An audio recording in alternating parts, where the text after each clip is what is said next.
Part 1 में हमने देखा कि कैसे लिव इस जंगल में आ फंसी और 4 दिन तक अकेले कैसे सरवाइव की। अब 4 दिन तक जंगल में फंसे रहने के बाद लिव पेड़ पर चढ़ने की कोशिश करती है ताकि वो आगे जाने का रास्ता देख सके, पर पेड़ की शाखाएं उसका भार नहीं उठा पाती। उसके सामने रॉकेट होता है, उसे देख वो पागलों की तरह हंसने लगती है। उसी वक्त उसे विमान की आवाज सुनाई दी। वो भागती हुई उसके पीछे जाने लगी, कांच का एक टुकड़ा लेकर उसके पीछे चिल्लाते हुए भागने लगी ताकि उस आईने की चमक से उसे कोई देख सके। पर जंगल में इतने पेड़ थे जिससे विमान वालों का देखना नामुमकिन था। अनजाने में लिव एक गड्ढे में गिर गई।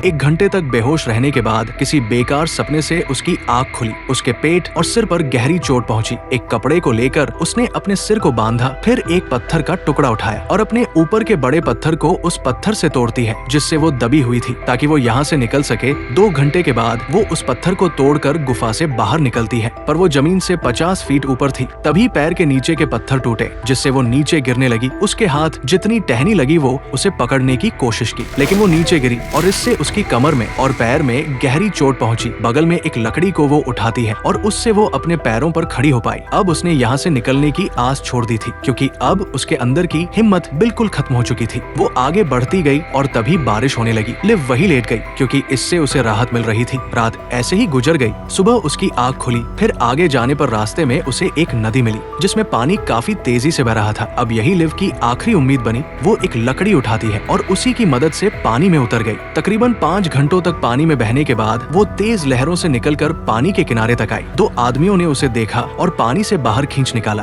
उन्होंने उसके अंदर का पानी बाहर निकालने की कोशिश की, पर ऐसा लगा कि लिव दम तोड़ चुकी है। पर तभी उसके अंदर का पानी निकला और उसकी आँख खुल गई। तो यहीं पे लिव की कहानी खत्म होती है। जाते जाते बस लाइक करके जाना ताकि और भी ऐसी कहानी आपको देखने को मिल सके।